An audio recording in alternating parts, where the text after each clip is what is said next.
Welcome once again to my channel, or just welcome if it's your first time. Here we have today a full set of E-Type carbs. These are from an E-Type 4.2. If you recognise the manifold, it's different to the 3.8. All the components have been stripped, cleaned, the bodies have been rebushed, they've been vapor blasted, other parts have been tumbled and then polished.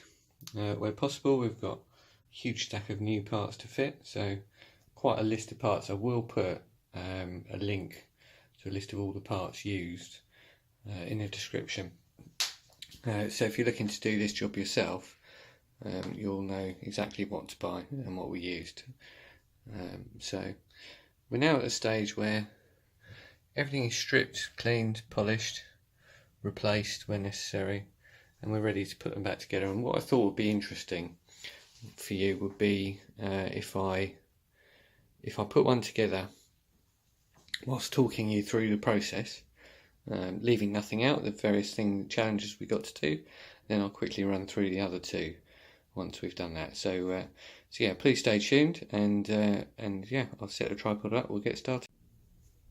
Welcome back. So now we're going to start working on these Jaguar E-Type carbs. I'm going to build from back to front. So I'm going to start with the rear carb, which is this one here. So I'll just create a little workspace. First thing we're going to do is install the throttle shafts and discs, and then we will drill the throttle shaft for the throttle stop. So I'll show you the process of how we do that. Just create a bit of room for myself. So put the carb like so. Take a new shaft. It doesn't matter which way around they go, because the holes and the slot are actually centered. So on some models of carb it does matter, but on these it doesn't. So we've already rebushed the bodies. I'm going to slide those in. There's no play whatsoever in those, and they will seal nicely. New throttle disc as well. Now these have a tapered edge, so it's sloping that way, and that means that is going to be the top. If I had it that way around, it wouldn't seal properly, because when you open a throttle, it opens that way and it seals that way. So I'm just going to slot that in, then fit that in with screws.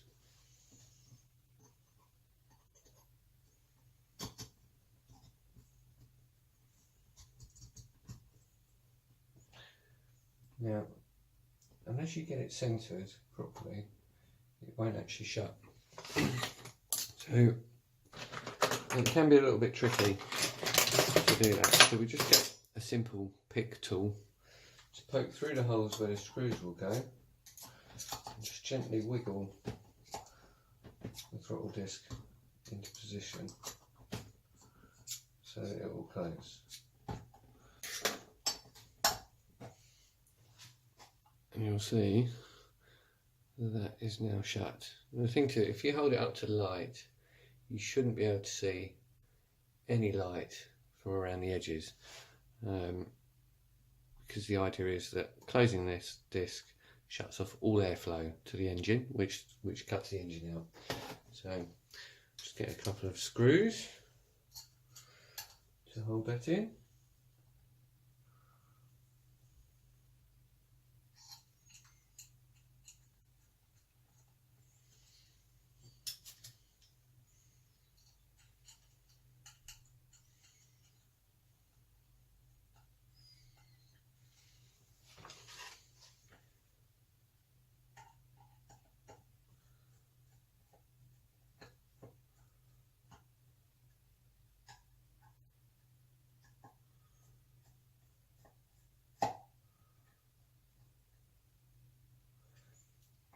For now, I'm just nipping them up. I'm not tightening them at all. I'm just going to hold it up to the light again, just to make sure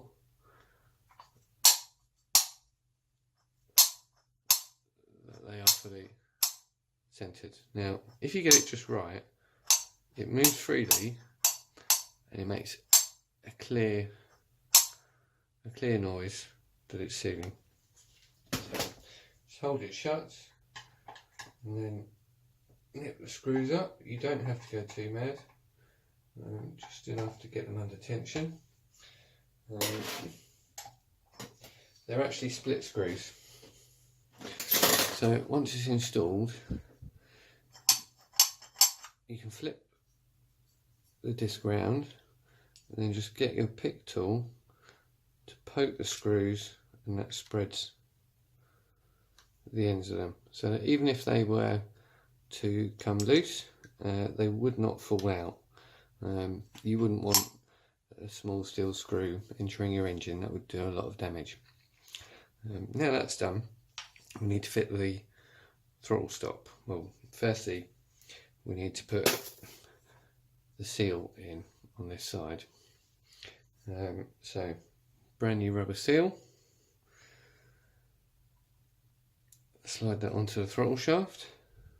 You can see which, so the lip is splayed outwards, and that goes all the way home inside the hole. So we literally just poke that down carefully, making sure we don't rip it.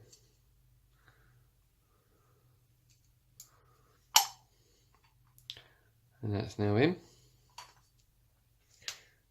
Then we get this plastic spacer, which goes in as well. It can be quite tricky to actually get that in. So the technique that I've found works pretty well is to literally get the end of an adjustable spanner, slide that over, put it on the bench, and then hit it with a hammer. The hammer we use is a heavy plastic hammer, so even if we hit the carb, we're not going to scratch it.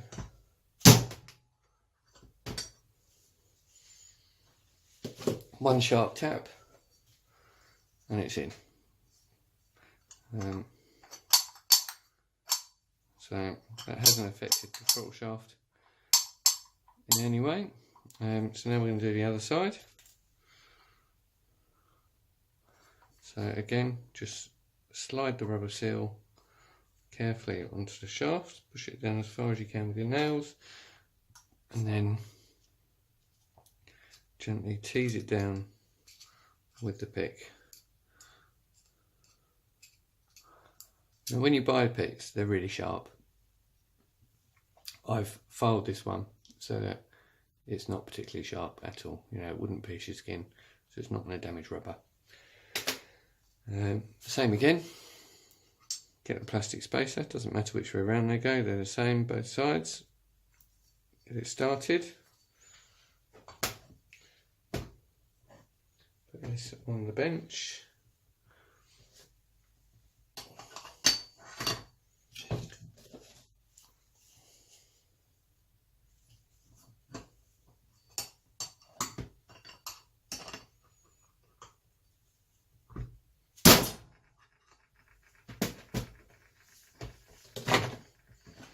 One sharp tap and it's home. So both sides are in, they've got rubber seals, they've got plastic spacers which protect them. I believe it also helps the rubber steel to stay in. The disc is still sealing nicely, so the next thing we need to do is to fit the throttle stop, and that goes on this end, and that is here.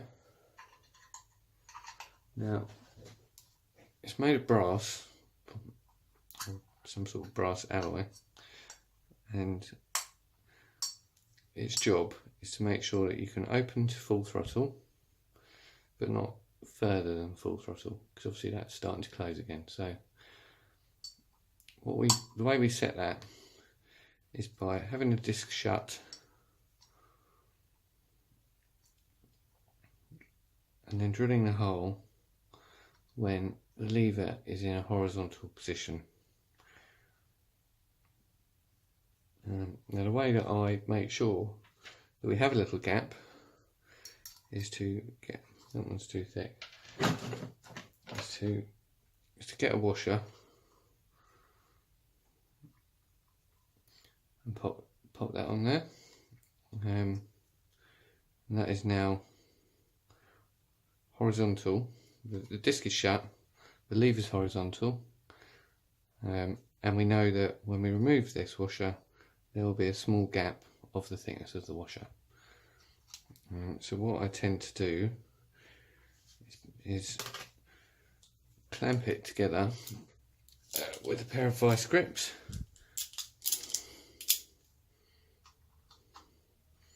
Like so. You don't need to go too mad. Of course the washer fell out.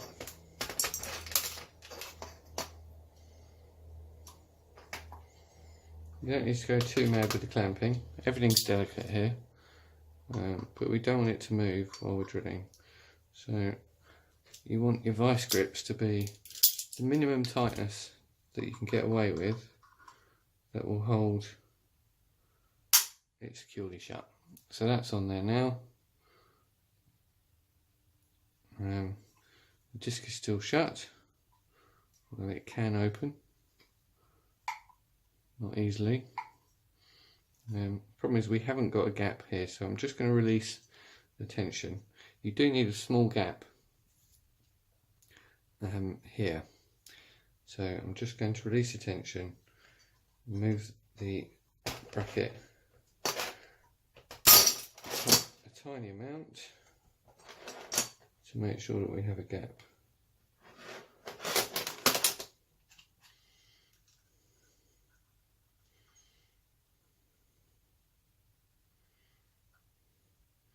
Doesn't need to be much of a gap, you know, literally just a few thou, but enough that you can see it.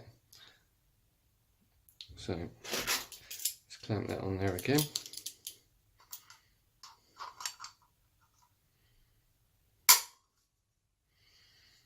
And now we're ready to get started. So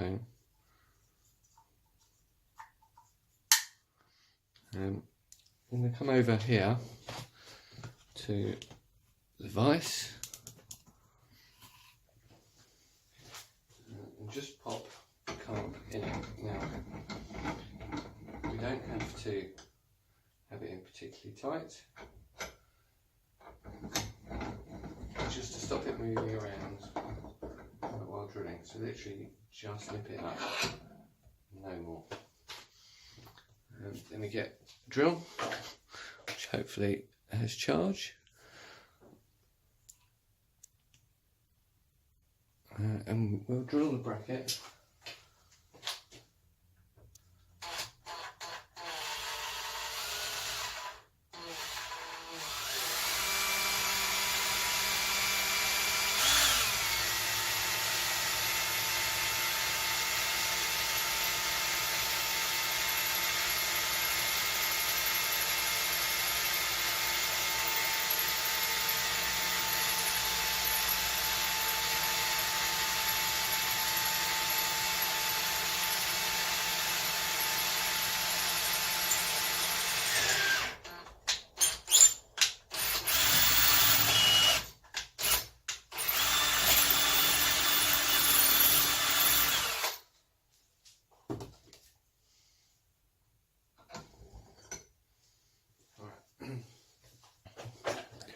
So you can now see I've drilled a hole all the way through the throttle shaft, and that's come out the other side on the bracket. It's important to do it accurately because the bracket already has holes in it, and you really would like the hole in the shaft to line up with the holes in the bracket. We've been successful here, but that's just practice. I think on your first one, just take your time.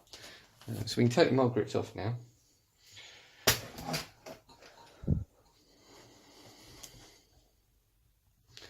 Just move the camera.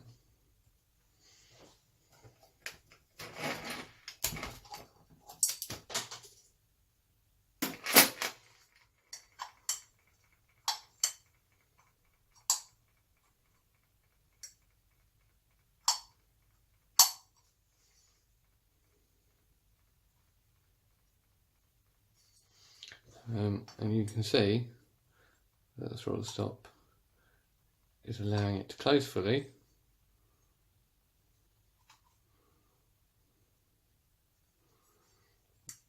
but also open fully.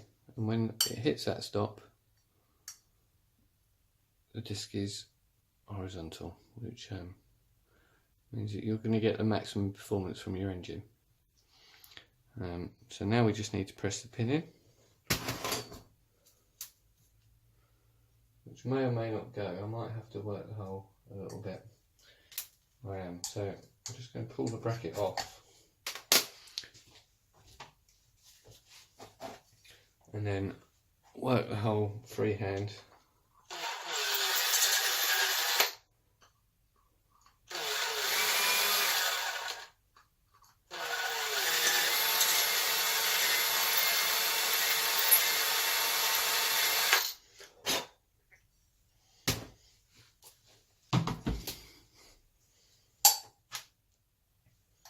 Put the bracket back on.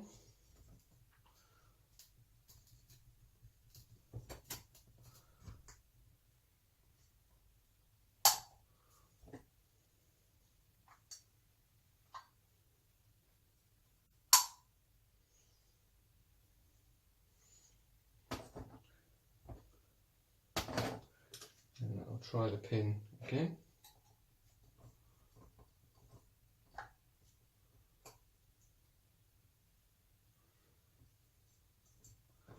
What you want to do is make the hole big enough that you can get the pin in, but not so big that it's loose. So it's better to do trial and error a few times until you get it, than it is to try and do it in one go.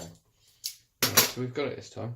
As you can see that it's most of the way through.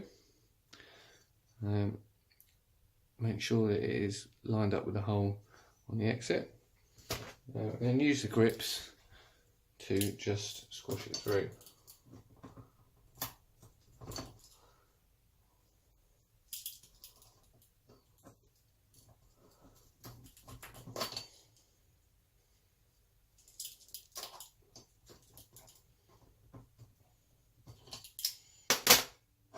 And when you're done, it's flush fitting.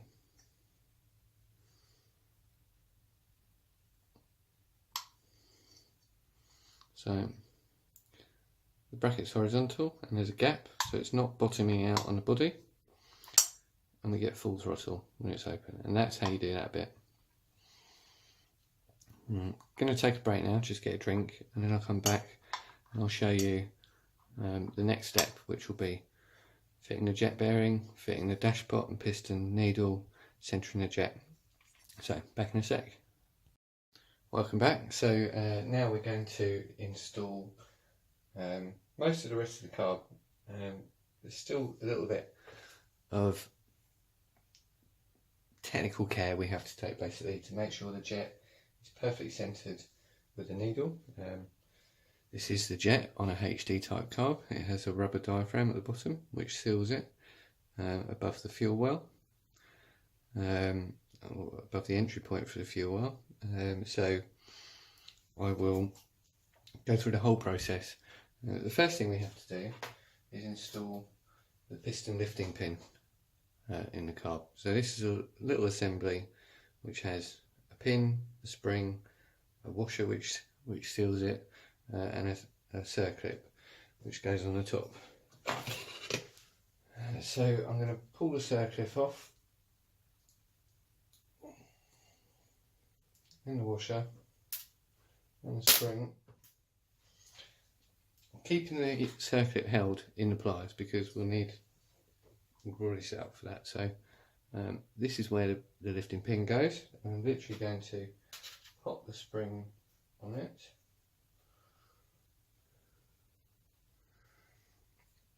poke it up through the carb so that it comes out the top, slide the washer on and put the circlip back on.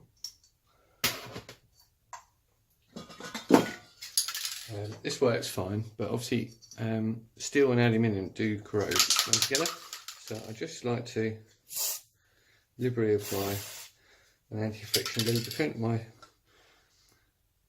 My product of choice is this WD-40 PTFE lubricant, which works very well, and it doesn't leave a visible residue, because these carburetors have to work well, but they also have to look nice. So that's step one. The next step is to get the piston, the carb piston,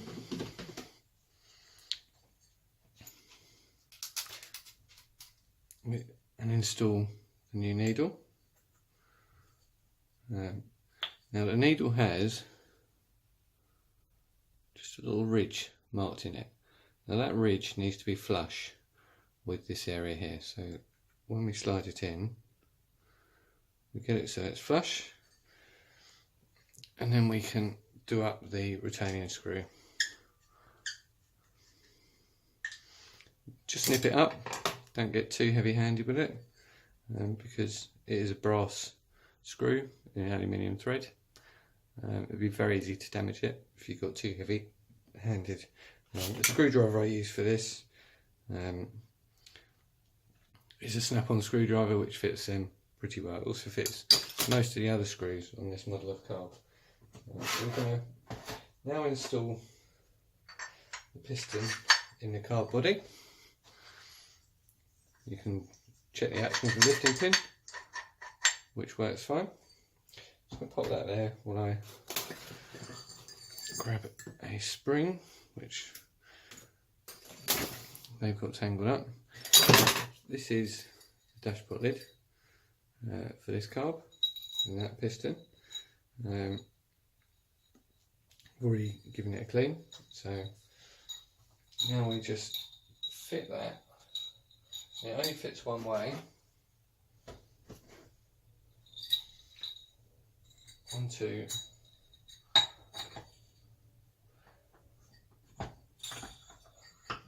the carb body.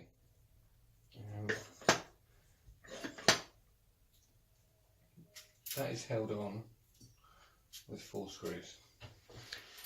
This particular client wanted me to use all new screws, so that's what we will do. It is perfectly possible to clean up old screws if you are on a budget, or if the car is not concours where it just matters that they work. There's no reason not to use old screws other than cosmetic reasons. So we just put them in. Initially I'll just put them in and do them up, and then I'll go around and tighten them. I'll make sure that the piston rises and falls smoothly before we go any further.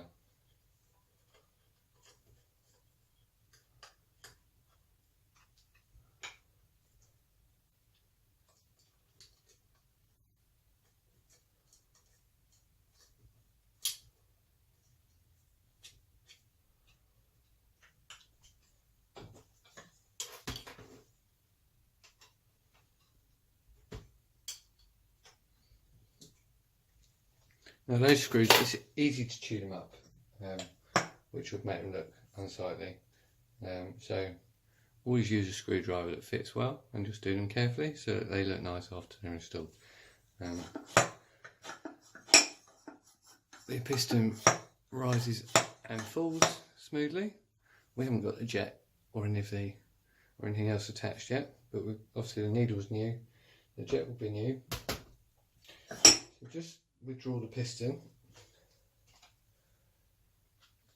The 2 components we're going to fit now are the jet bearing, which the jet slides inside of. So the first thing is to make sure that that action is smooth. It's not particularly actually, so it is dragging. So let's see if we've got, I'll just use one of the other ones for now. That one's better. So we'll use that one for now. I'll clean that one up when we get to the next carb. The jet bearing is held in the carb body with the jet bearing lock nut. So now we're just going to pop those in the carb body. Again, I like my anti-friction PTFE spray for this. It just helps it go together. And you can see that even though these carbs are 50 years old, or over 50 years old, you can do them up by hand. That's because of the anti-friction spray, it's really good. And then we can insert the jet carefully. And what we're looking for, we deliberately put it out of sync. By lifting the piston and letting it fall, it makes a click as it hits the top of the jet. And that means it's centered. Now, it's very difficult to do up the jet retaining nut with the jet in place. So while it's centered, very, very carefully withdraw the jet. Now, the lock nut is an unusual Whitworth size, so if you haven't got that, an 18mm socket fits it very well. So just pull the piston up so that you're not touching the needle. Tweak the jet lock nut a little, just to tighten it up, a tiny amount at a time. Then put the jet back in. You can see that we have failed. So the jet bearing has moved and now the piston won't move and the jet is a tight fit. So this is what we have to avoid. So all you can do now is back off the jet lock nut a little. Just do it up finger tight. Put the jet back in. Make sure that it's centered again. Carefully remove the jet. And then we will do it a smaller amount this time. I hope it stays centered. It's better. Now, it's really, really important to get this right. If you can see the piston is not flush with the bridge, unless the jet is withdrawn.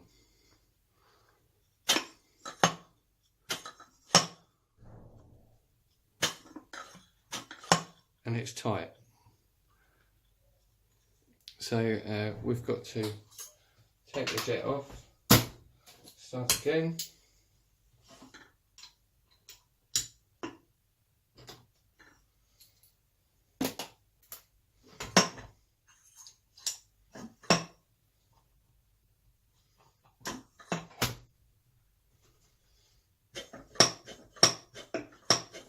Right, it is centered now.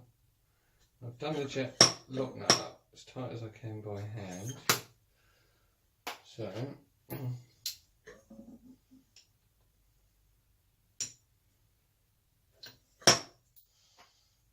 just give it a very gentle nip. I think we've got it this time. So it is now centered. So we'll draw the jet again. Lift the piston so the needle's out of the way. Nip it up a bit more.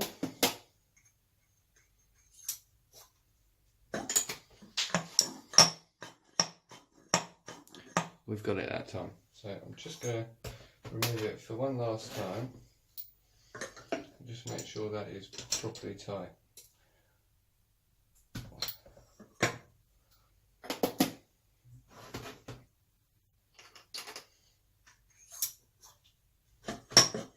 Right, so we've got it. I can't overemphasise how important that process is. If you don't get it perfectly centred, the pistons won't rise and fall. Or if they do, they'll drag, so they'll rise and fall at different rates and you won't be able to balance the carbs. So yeah, it's really, really important. And if you might be lucky, you might centre it on the first go, or it might take 20 goes. However many goes it takes, that's how many times you've got to do it. So now we're going to move on to fit the choke mechanism and fuel bowl. So we take the jet out of the way because there is an assembly to fit first. So this mechanism here, an adjuster screw goes in here, which I'll show you in a minute, which adjusts the mixture, and this fork raises and lowers the jet from the mixture adjustment, but also when this lever moves, which is when you pull the choke. So you might have your mixture set here, pull the choke, and it opens the jet a bit more. So that's what we're going to fit now.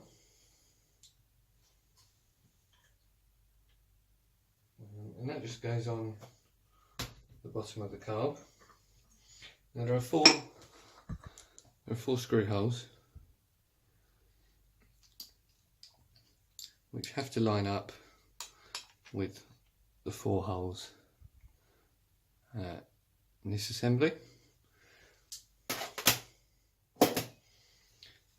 and the 4 holes in this assembly. It's a little bit fiddly, and the jet goes in between the 2 things. So I'm just going to do that now, and then it is all held together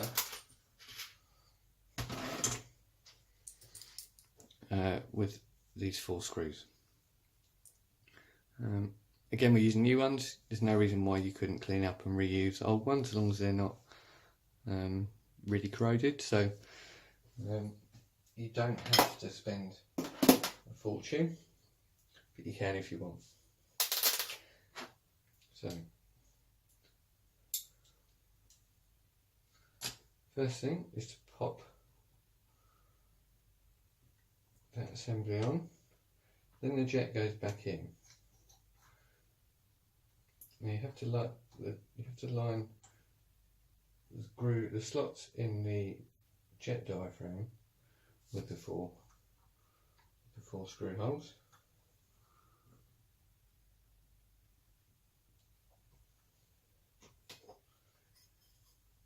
Then there is a spring here which it acts to push on the jet to keep it firmly up. So when you release the choke, this is providing the force to put everything back where it goes when you're not on choke. And then we just pop the float chamber on, making sure the spring is on properly.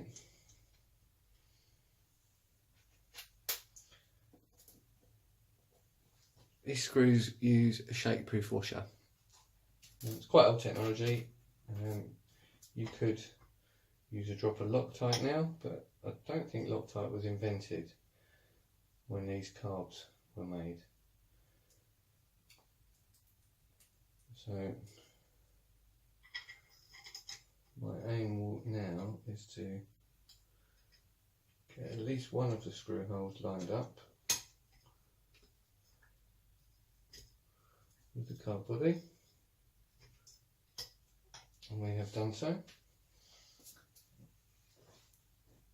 And then do the diagonally opposite one. So the next one we'll do will be this one. Once those 2 are lined up, the other 2 will be lined up by default.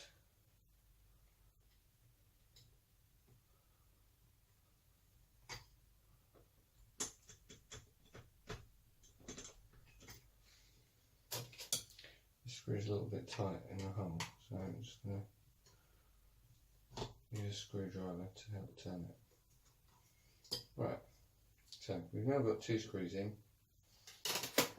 and then it should just be a simple matter to get the other 2 in.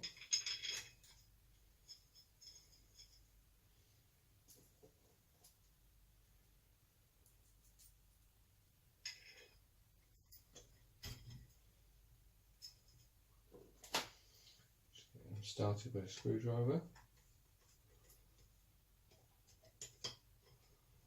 What I like to do then is just evenly go around them so that the float chamber pulls up square with the bottom of the carb, and that should prevent any undue stress being put on the jet.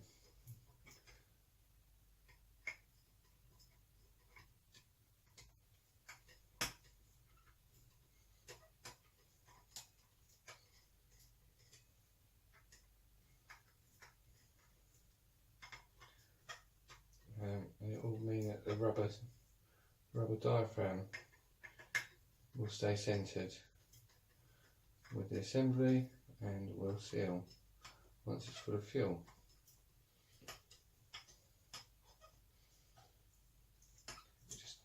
Just take your time and do them up evenly. And then once they're all done up, just give them a little nip to make sure they're tight. But again, don't go too mad, because you could strip the thread in the carb, because it's a steel screw in the aluminium body, and if you got carried away it would be very disappointing. So I'm just going to make sure they are done up.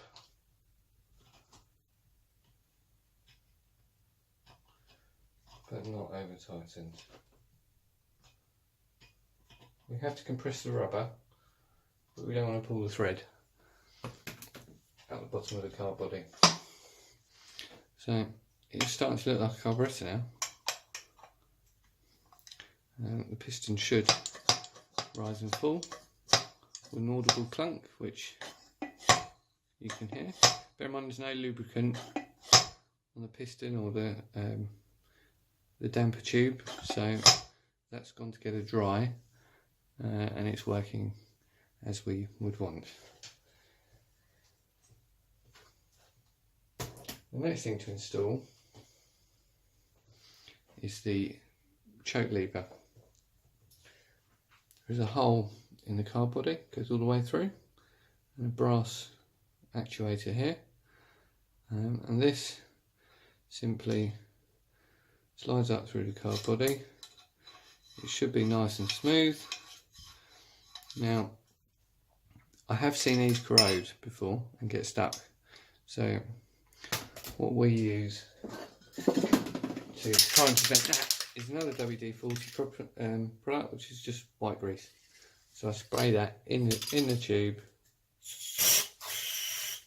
and on the shaft itself, which will stave off, and reduce the risk of it corroding. And that just sits literally on that brass lever.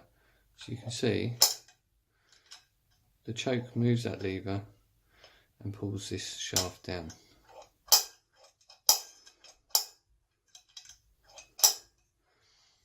So, and the lever comes out the top. There is a little bracket which we need to install. Very simple. It's held in by quite a large screw, and there's a shake-proof washer either side of it.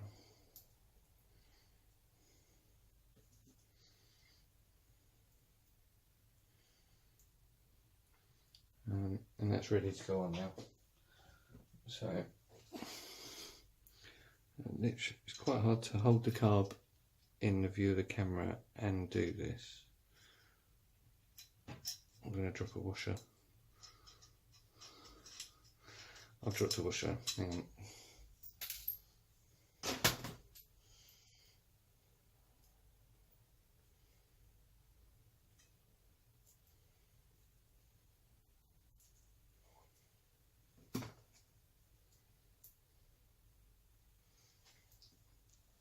And it's a good thing I did too, because I forgot the spring.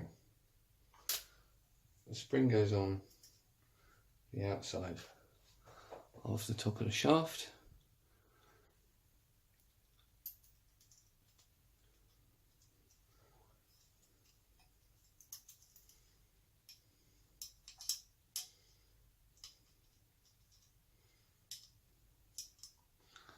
this bit is fiddly, so especially while trying to demonstrate.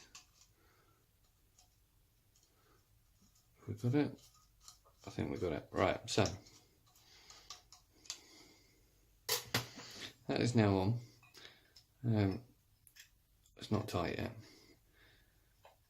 This lever, or the hole in the lever, it needs to line up with the throttle stop. I'll show you why in a minute. So now I've got it in place, I'm just going to put my thumb on it to stop it moving further while I tighten up the screw in the top.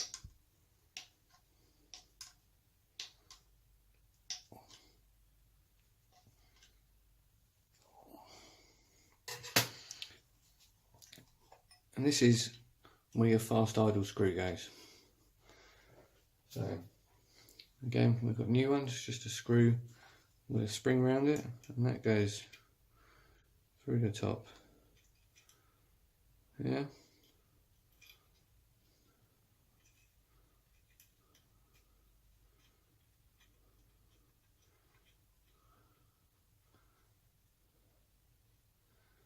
Now, for the moment, I'm just going to leave it fitted but not adjusted, because I'll do a section at the end where I talk about how to set the carbs up to the factory setting.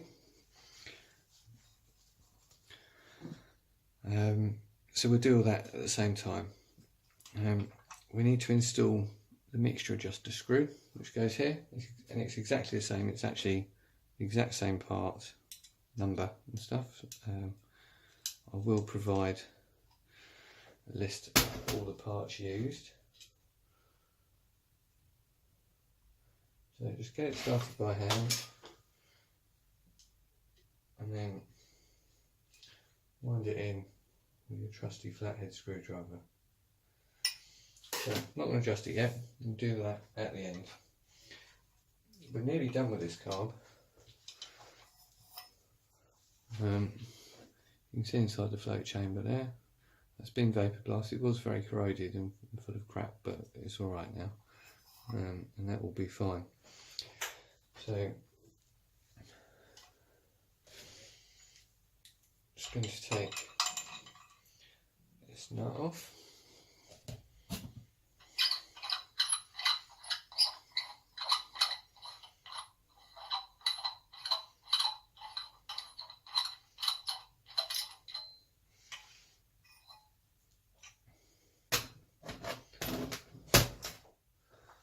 So,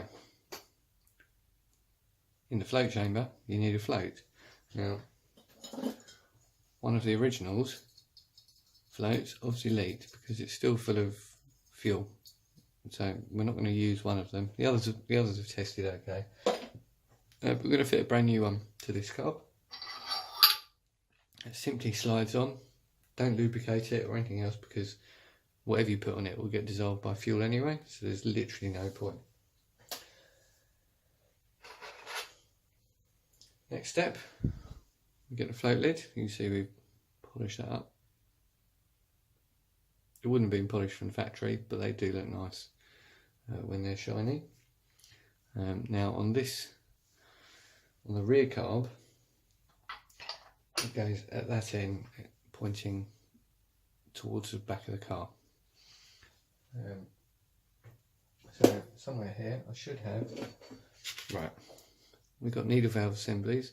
Modern needle valves have a Viton rubber tip, so they don't wear like the old ones do, and Viton does resist damage that modern ethanol fuels cause.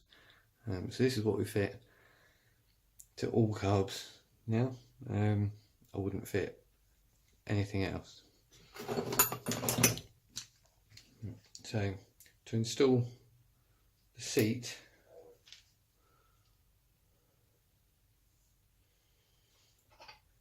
firstly, literally just pop it in the lid, start it off by hand,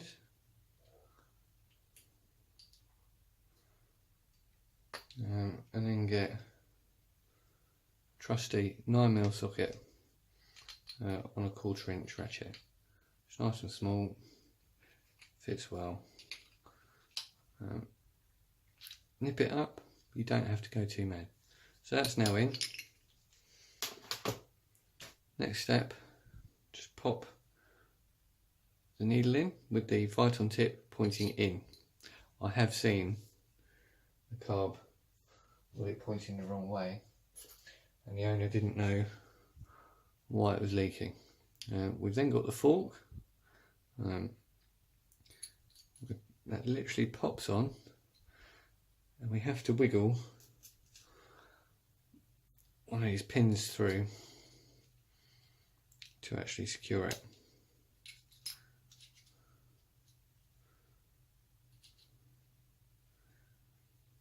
It's gone nearly all the way through. It's going to need a squeeze with the pliers just to get it to the last bit.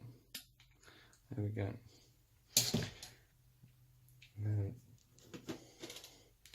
Then we get the gasket. Now this type of float chamber is a size T2, and the gasket's a really snug fit. So what I find is start it on one side and then just work it around with your fingernail, and it will slightly stretch the gasket. The float height looks fine. So basically fuel comes in through here, comes out through here into the bowl. When the bowl reaches nearly full, the brass float comes up, pushes on the fork and shuts the fuel supply off. So this goes on here like so. Then we get the bolt. Now at the top it has an aluminium washer, which is designed to squash as it's installed. The next thing is the overflow tube. Now my customer has the overflow tubes. I need to get them from him, but the overflow tube goes in between the aluminium washer and the red washer that has unusual shape in the centre. The unusual shape is to allow fuel, actually, in the case of a failed needle valve, to pass up and out through the overflow. So we're just going to pop this on, but we're not going to be able to tighten it up properly without the overflows.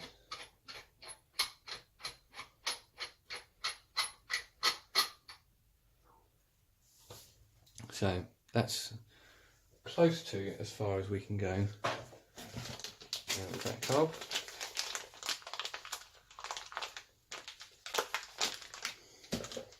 We've got one more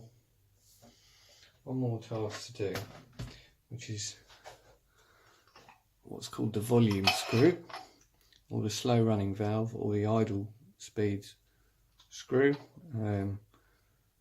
Those might all be names that you're familiar with for what this part does. So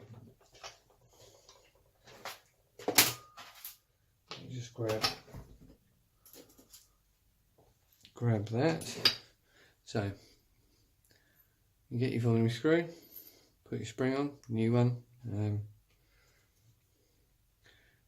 there's this washer, which is beveled, so it's like a cup, and we put it on such that the cup is curving upwards when the screw is in this position. Then we put on rubber O-ring, which is a really tight fit. It does help to add some lube while you're assembling this.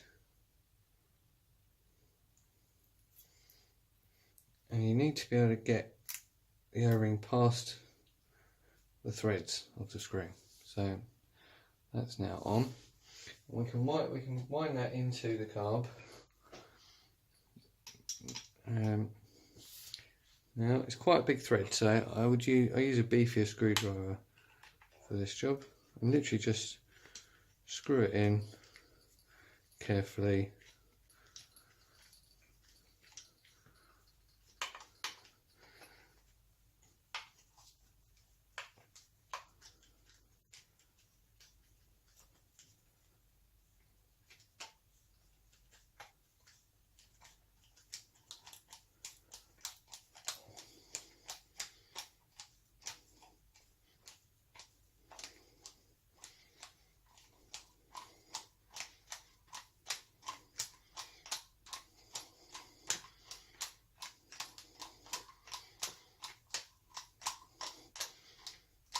Because the O-ring's new, sorry, I didn't realise you couldn't actually see. Because the O-ring's new, it's actually quite a tight fit. And for now, we'll just do it up as far as it goes. You don't have to tighten it, just it reaches the end of its thread, and that's it. So this carb is nearly done.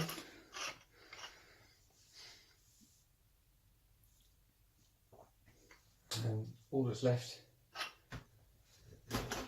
for now is to get the damper and fit a new washer to the damper. So our trusty pick will come in handy again. Literally lever off the old washer with your pick, put on a new one. It can be black or red, the colour doesn't make any difference whatsoever. Put the damper in the carb. Make sure the piston still rises and falls with no nasty noises or anything. Butterfly still shuts. So that one's done. The rest of them I'll do in a Hyperlapse video, because you don't need to spend an hour and a half with me to see what I've already shown you. But yeah, I'll catch up soon.